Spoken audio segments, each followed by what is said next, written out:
কান্ত মজুমদার বিজেপির নেতা, সভাপতি ছিলেন, সারা দেশের মন্ত্রী। কেন এত আজে বাজে কথা বলেন?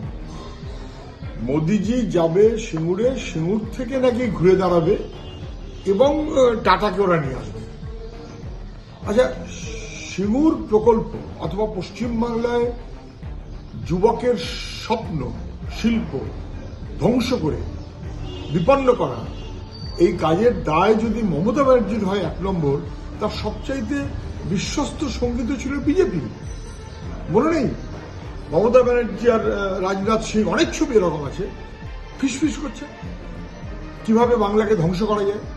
আমি বলবো প্রধানমন্ত্রী যখন আসবেন, বুকের মধ্যে ওই ছবিটা ডেমনস্ট্রেট করে আসবেন যে মমতা ব্যানার্জি আর রাজনাথ সিং ফিসফিস করছে বাংলাকে, শিল্পকে ধ্বংস করার জন্য।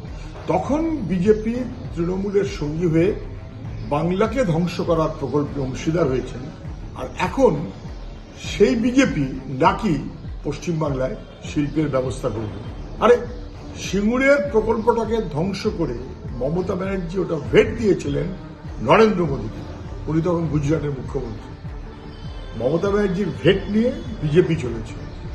বিজেপির প্রশ্রয়ে বাংলাকে ধ্বংস করেছে তৃণমূল। এরা দুজনেই সমান। অযথা অসত্য বলছে।